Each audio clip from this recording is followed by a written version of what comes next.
በእግር ኳስ ታሪክ ውስጥ ከታዩ እግር ኳስ የማይገመትና ውብ እንደሆነ ካሳዩን ጨዋታዎች መካከል 2012 ላይ አርሰናልን ከሪዲንግ ያገናኘው የማዴስኪ ስታዲየም ሚገርም ካምባክ አንዱ ነው። 23980 ሰዎች የታደሙበት ይህ የካራባኦ ካፕ ጨዋታ መድፈኞቹ በቬንገር እየተመሩ ወደ ተጋጣሚዎቻቸው ሬዲንግ ሜዳ ይገባሉ። የጨዋታው ማስጀመሪያ ፊሽካም ከተነፋ ከ12 ደቂቃ በኋላ ሬዲንጎች ያገባሉ።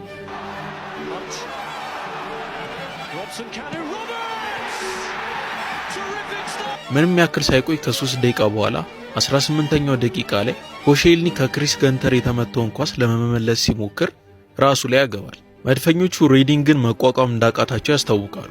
የኳታር ዓለም ዋንጫ ላይ ያስደሰተን በጊዜ ወጣት የነበረው የመድፈኞቹ በረኛ ማርቲኔዝ ሶስተኛውን ጎል ለማስተናገድ የፈጀበት 2 ደቂቃ ብቻ ነበር።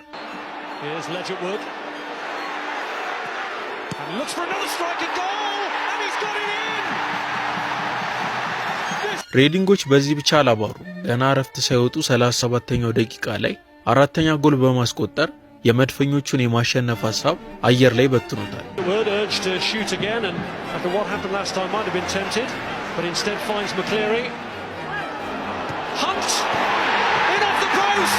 ሬዲንግ 4 አርሰናል 0።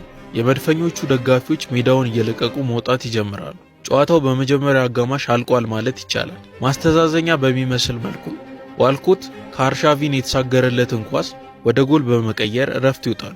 ከተመለሱ በኋላ 64ኛው ደቂቃ ላይ ከኮርነር የተሻማውን ኳስ ጂሩድ ቴሳ ያገባል።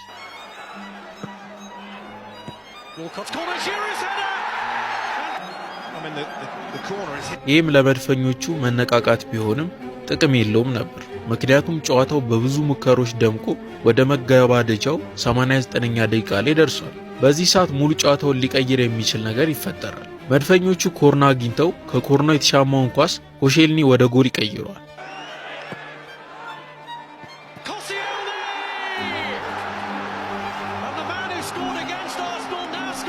ሬዲንግ 4 አርሰናል 3። መደበኛው ደቂቃም አልቆ 6 ደቂቃ ይጨመራል። በዚህም ሰዓት ምንም ሳይፈጠር 6 ደቂቃው አልቆ 96ኛው ደቂቃ ላይ ይደርሳል። በዚህም ሰዓት አንድ ክስተት ይፈጠራል። The opportunity to launch one last assault on the Reading goal. Coquelin gets the ball in towards Marouane Chamakh, and it is walked on with a chance, and is it over? It's over. It is now. It's been turned in the end by Jenkinson to make absolutely sure, and Arsenal have done it. From 4-0 down, they've drawn it level. 96ኛው ደቂቃ ላይ ዋልኮት የሚገርም ጎል አግብቶ ሜዳው በመድፈኞቹ ደስታ ይሞላል። አርሰናሎች በመጀመሪያው አጋማሽ ካስተናገዱት 4 ጎሎች በኋላ ተነስተው 4 ጎሎች በማግባትና አቻ በመሆን ወደ ተጨማሪ 20 ደቂቃ ያመራሉ። መድፈኞቹም በዚህ አላቁም። በሚገርም መነሳሳት ውብ ኳስ እየተጫወቱ 103ኛው ደቂቃ ላይ ሻማክ 5ኛ ጎል አግብቶ ሜዳው በአንድ እግር ይቆማል። Marouane Chamakh goes for goal and does it! Arsenal, who were 4-0 down, lead for the first time, and it's the forgotten man, Marouane Chamakh, who has his name up in lights.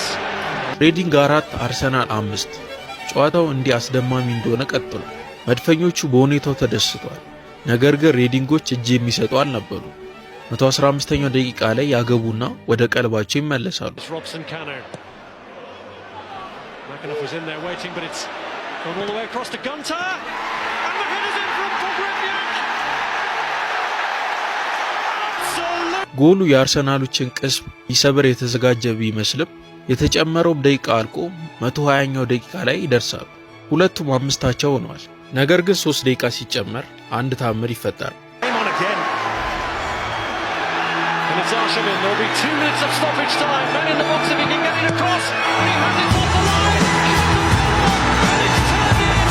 Surely this time, Theo Walcott has won it.